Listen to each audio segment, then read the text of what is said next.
my first time petting an animal. I think it went pretty well.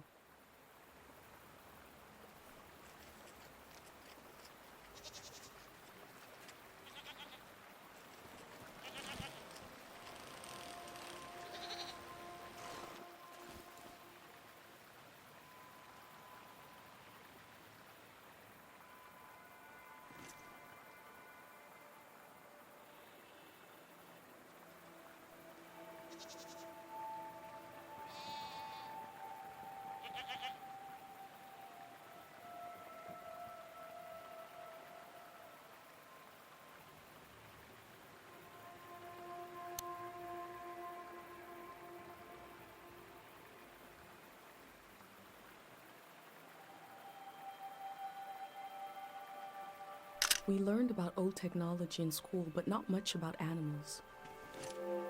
What are these strange goat-like creatures? Are they simply goats?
I cycled through landscapes, seeing them for the first and last time. I had no idea when I left my home how the season would end, or more importantly, how soon.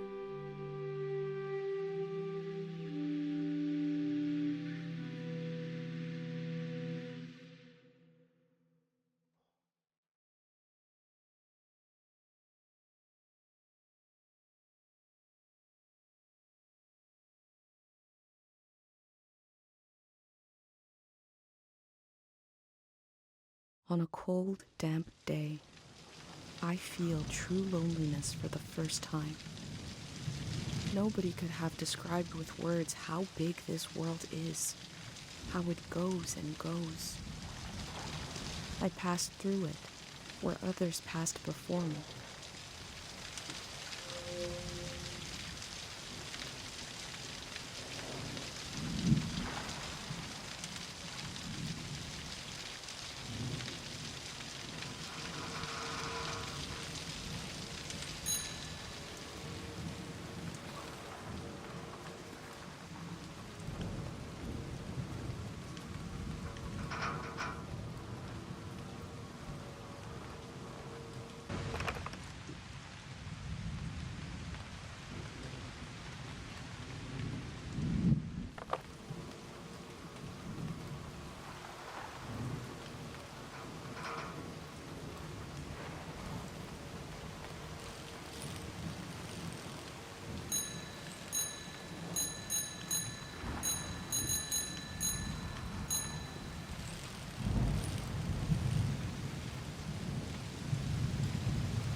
Someone was out here alone.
One melody is like me out here alone. I can't really live like this.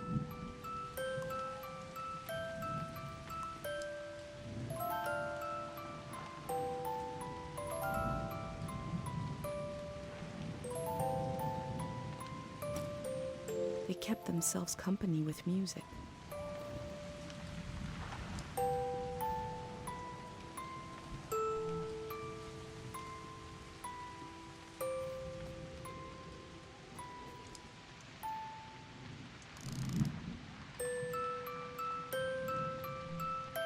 Two voices is like me and my mom.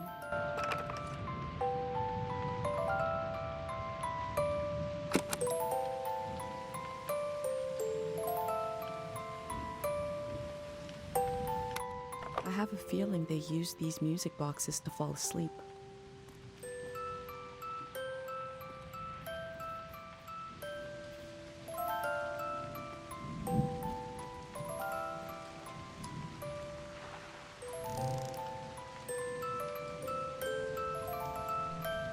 Three voices as complex as life is supposed to be. I could listen forever.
Looks like they made it out of here.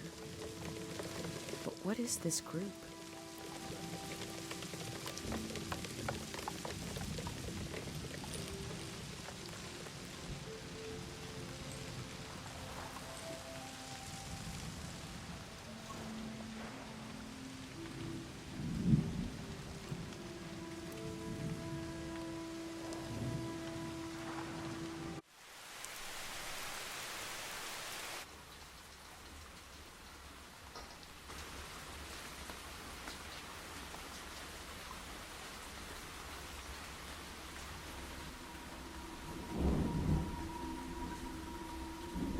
In the empty places, I found companionship in the tapes I recorded before leaving home.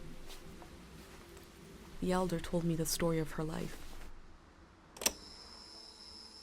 I listened back to it, ready to note down anything that seemed important.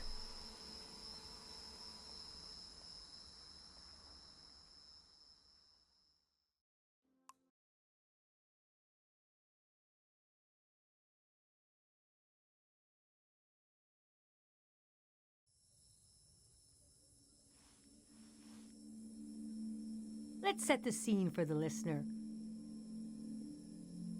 whoever that might be. This is the elder speaking. We're sitting in the plaza, saying goodbye to a dear soul. We're here to see if there's anything useful in my mind that could help you on your trip. A century's worth of memories, dreams, fantasies, visions. Like a big, old, haunted library. When I die, this library will burn down. But which book should we check out first? I don't have all the answers, but I do feel the story of my life could help you understand what kind of world is out there. It's okay not to understand everything right away. The moment may pass before you've gotten a firm hold on it. But as long as you're there to witness it, to take it down in your journal, you and others to come will someday take the time to make sense of it all.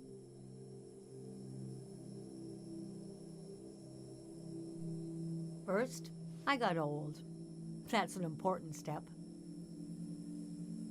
Being an elder is all about how you react to strange events. The key is not to be surprised, but kind of frown, look serious, and say something like, "It begins." Never say, "I don't know." Say, "We dive into a pool of uncertainty." I was born on the ocean. My mother and father worked on a cruise ship. The short-lived but glorious watery republics. Floating cities. Most won their independence by the time I was born. How can I describe them? They were a jewel of the golden season. Pleasure boats with a radical political program. How nice. The golden age was a time of flags, logos, mottos, mastheads. My mom taught me to read them. She was the ship's philosopher. My dad was a recycling engineer. Recycling on the ship was a matter of life and death. We had to get the most out of every object and watt of energy. He struggled against waste and entropy. It was a never-ending puzzle of inputs and outputs. The waste of one system could be the source material for another. It was stressful work. I remember one time asking him what the trouble was. He said, "I'm trying to create a system that is more efficient than the human body, which had millions of years to evolve and still has vestigial organs, and dies if it doesn't have water for 3 days. His name was Murat Kale. I loved the way the ship would tilt and roll with the waves, especially as I fell asleep. It was so comforting. Picture me as a kid in bed, feeling the swaying of the ship. It was like being rocked to sleep as a baby. I loved exploring the ship too.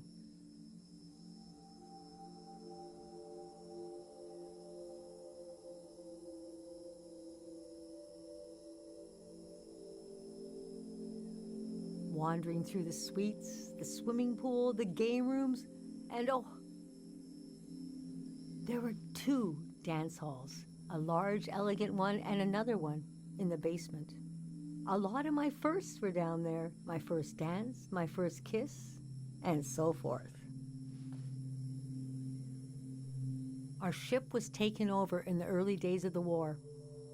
That was the end of the watery republics. I heard the dance hall in the basement became a weapons cache. Took me half my life to say goodbye to the world I knew in my youth. Imagine me and my parents and everyone I knew being escorted off the ship by a company of soldiers.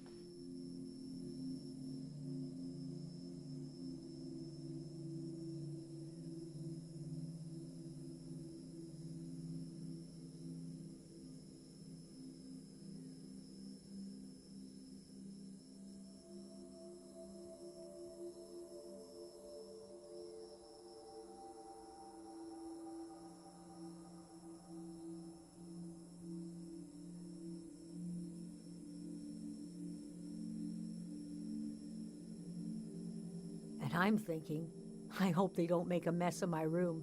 I was embarrassed by the younger kids who were crying their eyes out. But they knew, I guess. Even as things got bad, I couldn't imagine the changes were permanent. It's easy now to look back and say, the internationalism of the golden season was violently breaking down. You can be naive about all kinds of things, but not war. Most of my life has been spent in isolated communities, and the one moment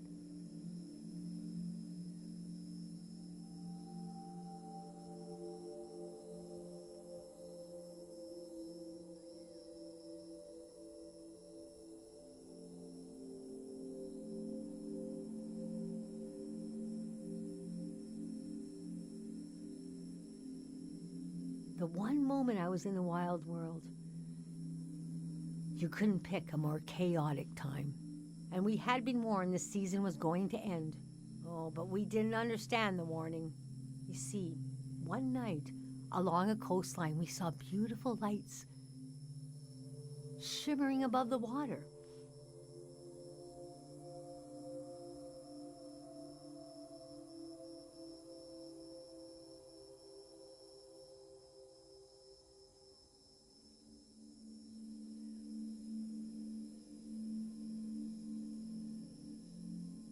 Later, we found out this was an ancient warning system. It hadn't been used in so long. We didn't know what it meant. We just thought, well, ain't that pretty? We tried to stick together and camped out on the coast of the prismatic grounds.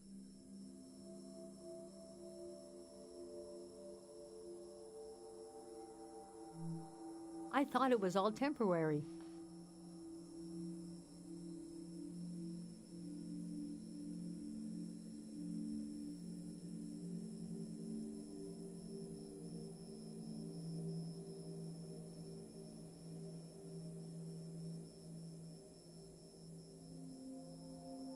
Couldn't see how things would return to normal, but I was sure they would. Aside from that delusion, I was okay. Are you sure you want me to keep going? The story gets darker from here on. Okay, so conditions in the camp were getting worse. My mom got lost in thought for long periods of time. She'd be completely still for hours, days even.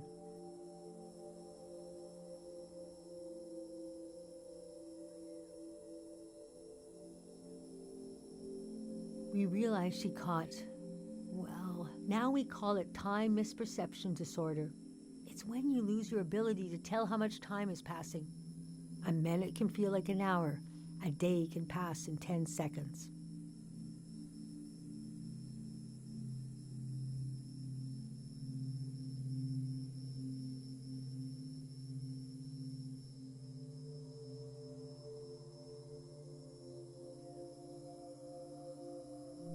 We don't know exactly.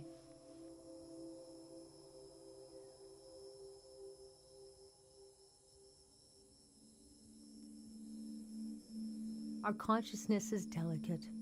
There are minerals and sounds that can adjust it. Dr. Fumio's greatest fear was that someone would use this as a weapon.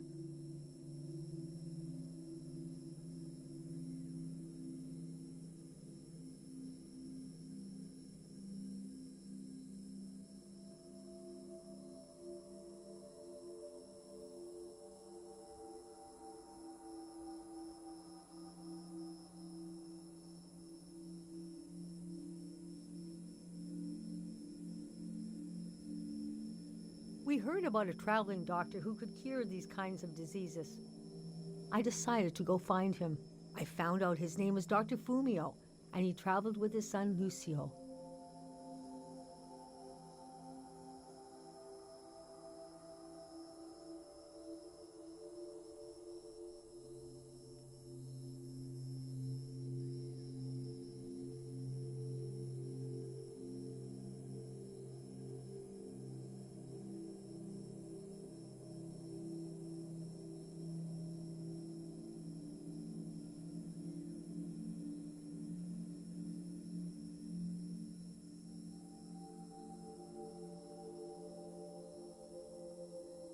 People talked about him like he was a god. I described my mom's condition to Dr. Fumio.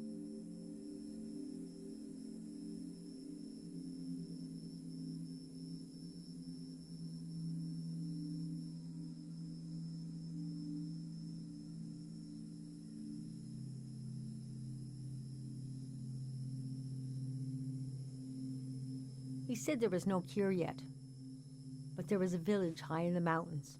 He thought it was high enough he'd have a better chance at treatment. Lower places are more dangerous. Valleys are the worst. He invited me to join them in going to the village, but I wanted to go back and get my parents and bring them with me. I packed my things and got ready to leave the next morning. That night, my mom came to me in a dream. She was standing in a field of flowers. I'd grown since I last saw her. We were the same height. She pressed a finger hard into my palm.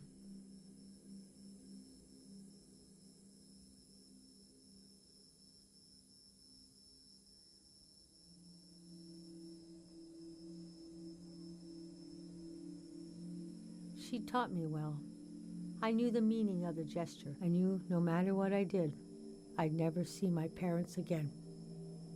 In the morning, I told Dr. Fumio I would follow him to Karo village. The next few weeks were very physically tiring, hiking, climbing. And when we found the village, building, planting, cleaning, Fumio brought sick people from all over the world, and they got better. The treatments worked. Everyone was healing. So why couldn't I? One day, we got word the war was over.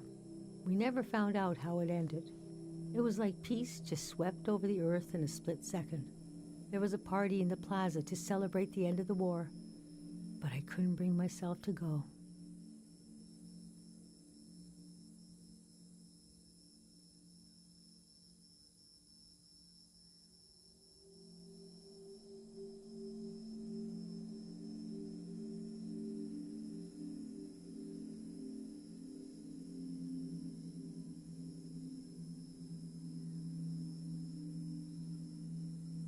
Yes, it was over, but it had taken my home, my family. That night, as I was falling asleep, I felt the bed tilt and sway gently, as if it was being tossed on the waves of the ocean, as if I was back in my bedroom on the ship, as if I was back in my mother's arms, being rocked gently to sleep. I knew I was finally home, and nothing could hurt me.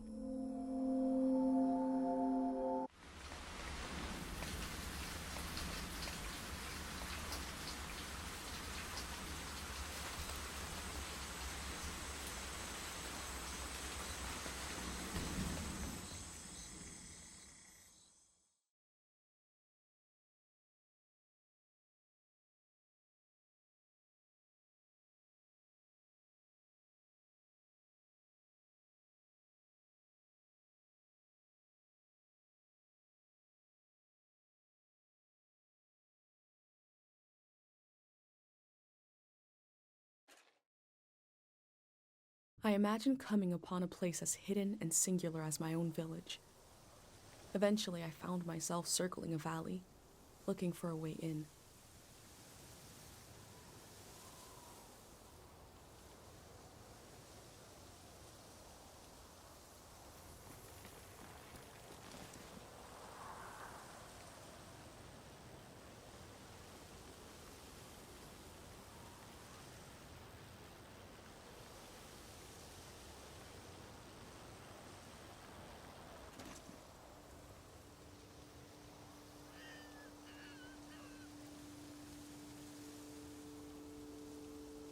This is a truly enormous, impassive structure.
Must be a car, but it looks weird. I haven't seen one like this in my books.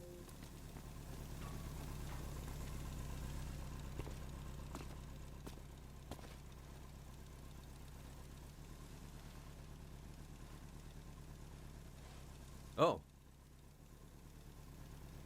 The valley. 1 second.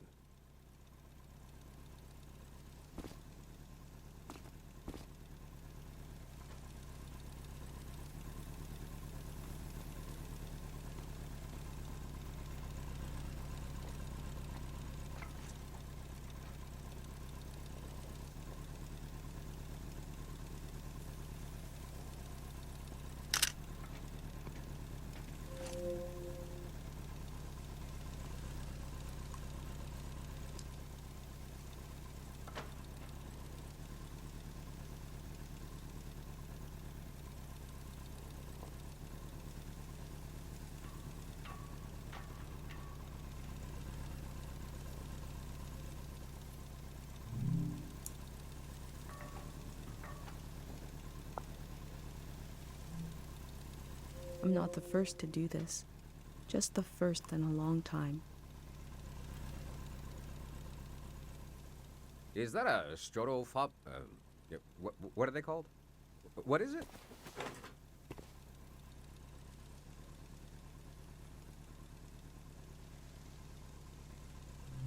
I love old gear like that. It's getting more and more rare. I had a camera, but it broke. Not that interesting of a story. What are you doing here?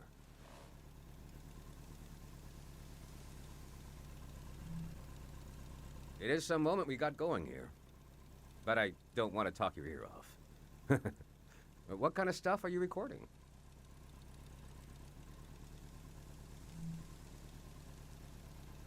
That's the way to do it, if you ask me. If anyone asked me, the valley would be a good place to use those tools. Too bad it's closed down. Let me finish up here, huh?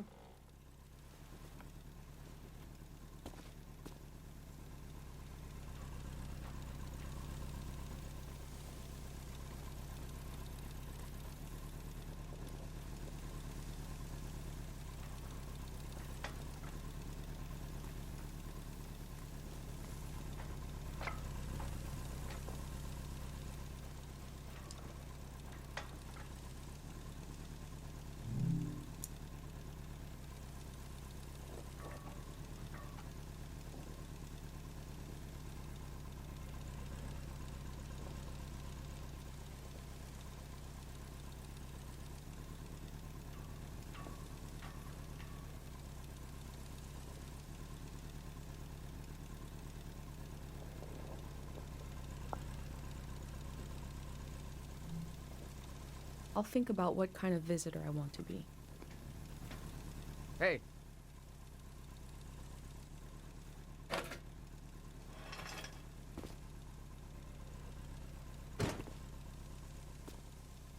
This was like a second home for a while. That was fun earlier when you showed up. And I was carrying the cardboard man. You were like, who are these guys? I've been pretty bored here. You know, the valley's gonna be flooded soon. That's why nobody can go in there. The dam is falling apart. It's too old. There's nobody left who knows how to repair it. We're taking it down so we'll know when it'll collapse. It gives us time to evacuate everyone. Greyhounds. We're a community organization. We do all kinds of fun stuff. Health clinics, mine sweeping, daycare, evacuations, weddings. We're new.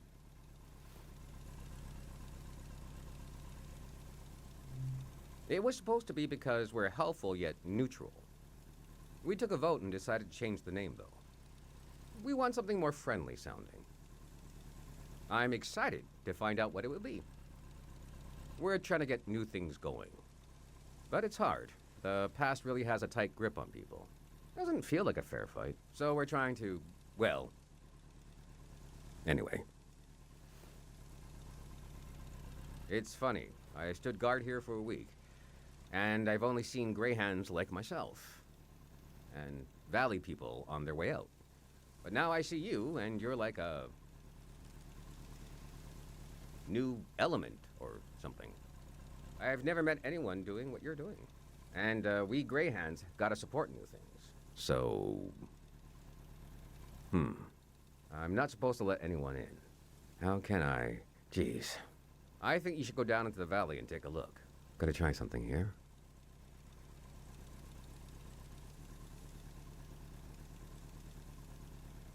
Dang it. I was trying to wink. Well, you get the idea. Go on and put that old gear to use. You can take my map of the valley, too. I don't need it anymore.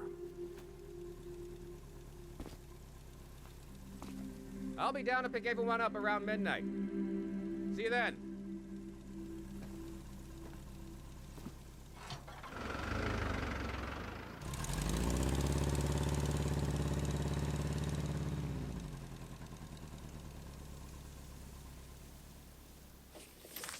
I met a greyhound. He let me into the valley. I think he wanted me to record what the greyhounds were up to. And he gave me a map.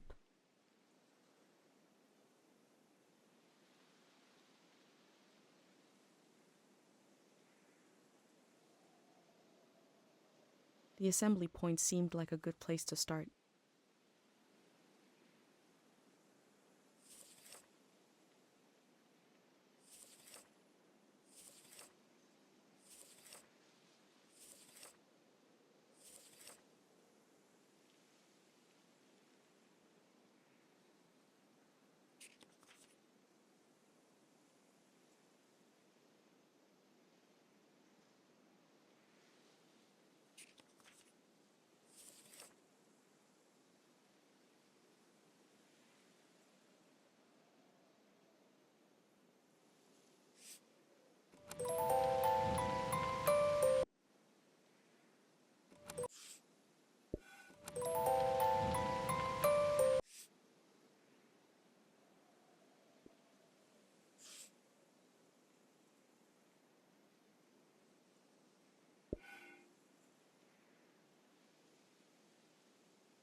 Time seems to pass differently around here. I feel so heavy and so light at the same time. I'm not really alone. I'm with myself. I'm with the earth.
The elder warned me about valleys.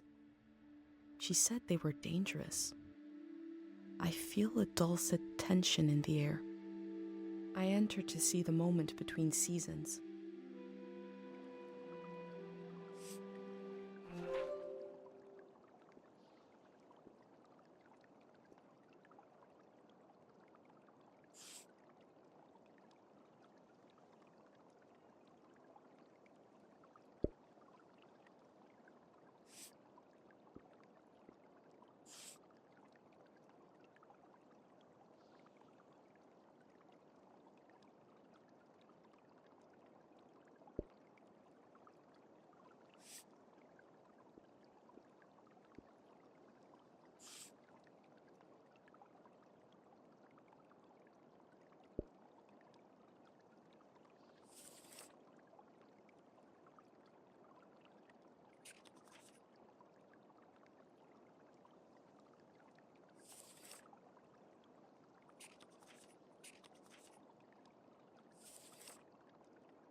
All above will remain, all below will wash away.